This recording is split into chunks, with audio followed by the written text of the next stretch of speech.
Hello, let's talk about the second station of the pathology for MRCS Part B, and that is the aortic stenosis. So, first of all, what will be the clinical picture of the patient with aortic stenosis? So, there will be triad. So, the aortic stenosis clinical picture, there will be triad, which is first there will be angina, which is chest pain. Then the second one is dyspnea, shortness of breath, and the third will be syncope. Okay, so this is the triad for aortic stenosis, the clinical picture of the aortic stenosis. Okay, then the causes for aortic stenosis. So there are three causes. The first one is post-inflammatory scarring, like rheumatic heart disease. Okay, so when there is rheumatic heart disease, so first there is initial phase, which is characterized by the small vegetations. Okay, and then there is the fibrosis and scarring of the valve. So the post-inflammatory scarring is the first cause. Then the second cause is senile calcific aortic stenosis. It is due to age related calcification of the aortic valve. Okay, age related, so senile calcific aortic stenosis. And the third cause is calcification of the congenitally abnormal valve. Okay, so these are the three causes of the aortic stenosis. Now in this figure you can see that there is this aortic valve. Okay, aortic valve, and there is the stenosis of the aortic valve due to calcification. You can see this is the calcification in the aortic valve cusp. Okay, so that is the due to calcification of the aortic valve, it becomes stenosed. Okay, and when there is stenosis of the aortic valve, okay, so when there is stenosis of the aortic valve, as the aortic valve is present between aortic valve is present in between the left ventricle and the aorta, proximal part of the aorta. So the stenosis valve, the stenosis aortic valve, in the stenosis aortic valve there is decreased flow. Okay, decreased flow through this stenotic valve, and when there is decreased flow, so the stroke volume will decrease, which result in decrease or reduction in cardiac output. Okay, so there is reduced flow of the blood into the peripheral vasculature. Okay, as the there is decreased flow, it also result in increased left ventricular pressure. Okay, left ventricular pressure, and there is this increase in left ventricular pressure lead to left ventricular hypertrophy. Okay, so this is the pathophysiology, or the mechanism or the processes which occurs in as a result of aortic valve stenosis. Okay, then the causes of sudden death in aortic stenosis are two. One is MI, myocardial infarction, and the other is aortic dissection, ruptured aortic dissection. Okay, then how stenosis occur? Okay, so aortic stenosis, mechanism of aortic stenosis, that how it occurs is that there is mechanical stress. One mechanism is mechanical stress, and the second is lipid accumulation. lipid accumulation. These two processes lead to inflammation in the aortic cusp or aortic valve. Okay, this inflammatory process lead to the calcification.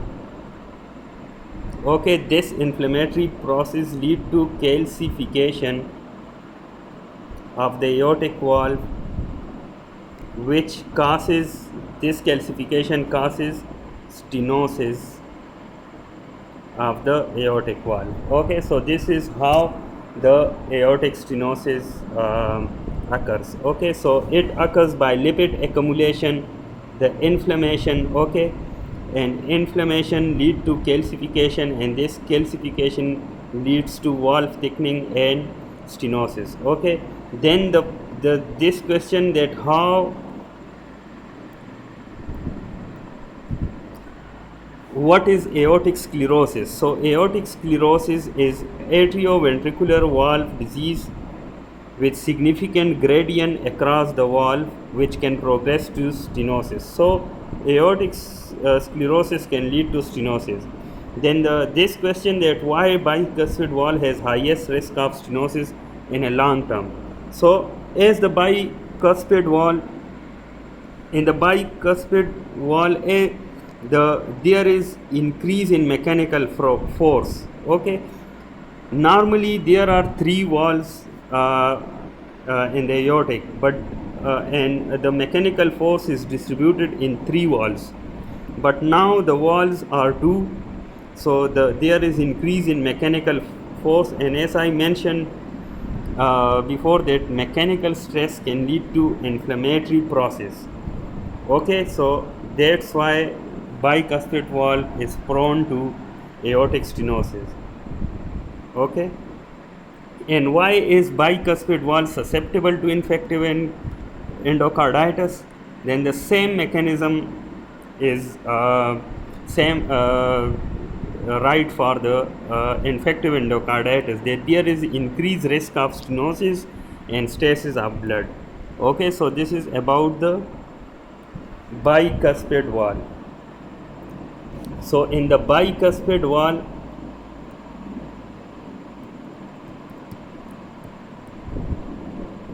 there is increase in mechanical stress.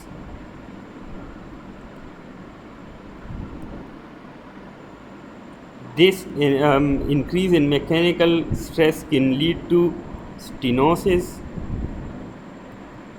and as well as infective endocarditis. Okay, then the next, the pathophysiology of the aortic stenosis. Okay, so as the aortic valve progresses to sclerosis and then stenosis, okay, the left ventricle encounters a chronic resistance to systolic ejection. Okay, so there is this chronic afterload or chronic resistance to systolic ejection. Therefore, it leads to thickening of the ventricular wall, which is called hypertrophy. Okay, effects of high left ventricular afterload include decreased left ventricular myocardial elasticity and coronary blood flow, and increased myocardial workload, oxygen consumption, and mortality. Late manifestation of the left ventricular hypertrophy include a smaller left ventricular chamber size, which decreases preload and worsen the systolic dysfunction. Okay, why the systolic dysfunction? There is decrease in stroke volume. This result in insufficient stroke volume, cardiac output, and ejection fraction. Finally, the backward transmission of increased left ventricular pressure to the lungs may cause pulmonary hypertension and reactive vasoconstriction of pulmonary vasculature. So this is the pathophysiology, or the steps through which the cardiac aortic stenosis can lead to death. Okay, this question, aortic valve endocarditis patient, and after a while there is weakness in his or her arm. Why? So this is due to thromboembolism, which lead to cerebrovascular stroke. So there is this stasis of blood in the aortic stenosis. Okay, in the aortic stenosis there is stasis of blood, stasis of blood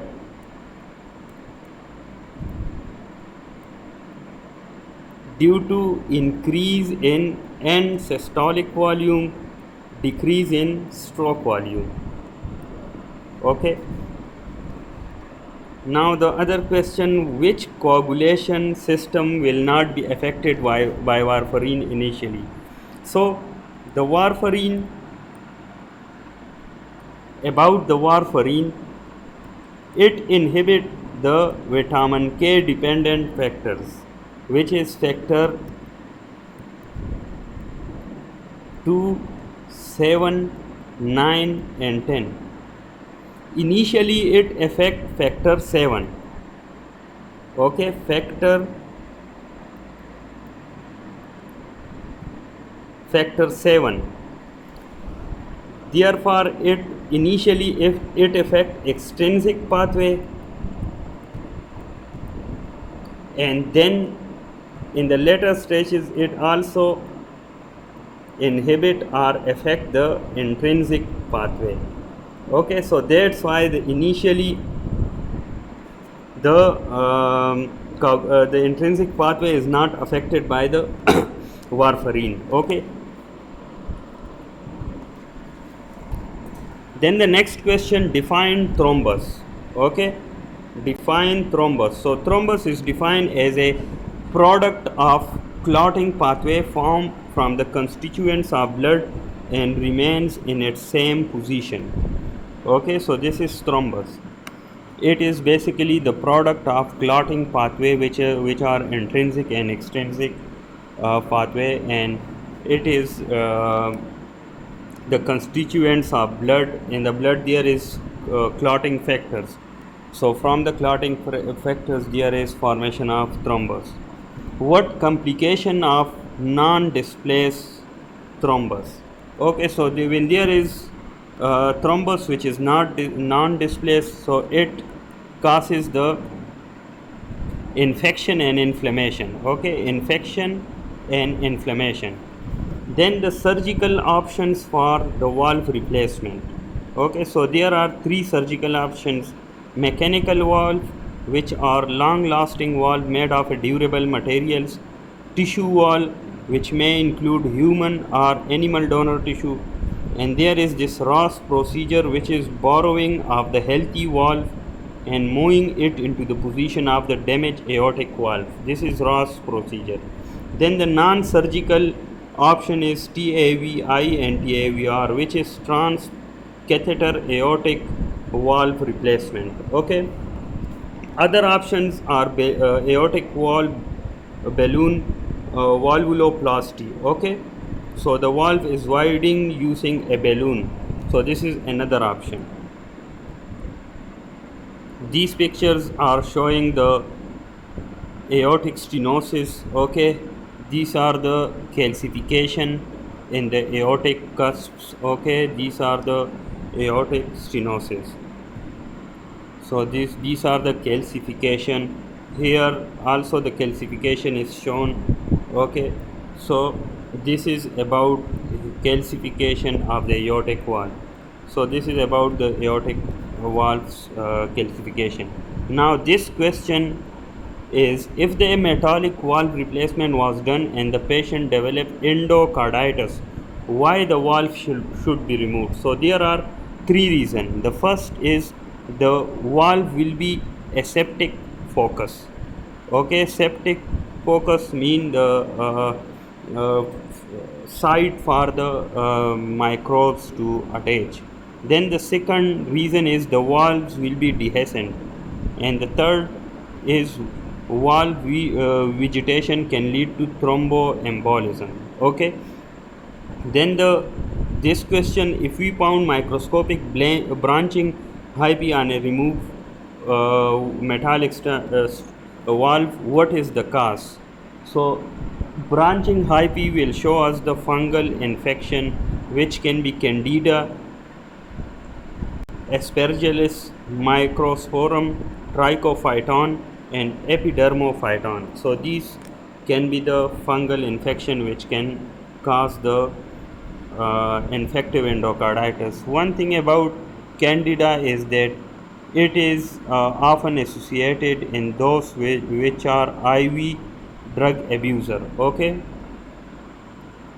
IV drug abuser. So the Candida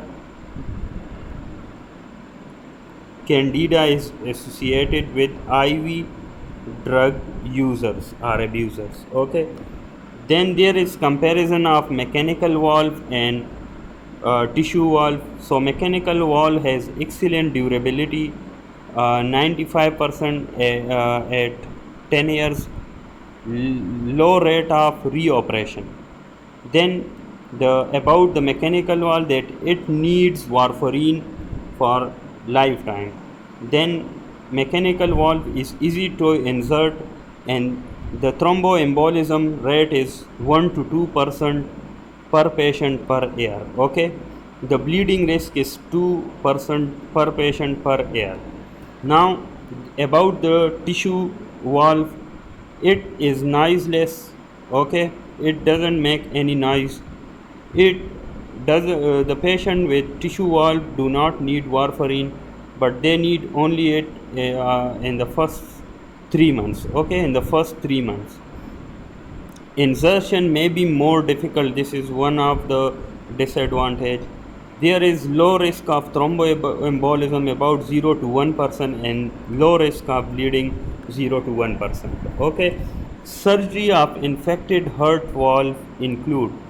Surgery of infected valve will include what? It will include the debridement of infected tissue. Okay, so we will debride the infected tissue, and if there is any abscess, then the incision and drainage of any abscesses, and repair of any fistula that may develop in heart muscles. Okay, so this is about aortic stenosis.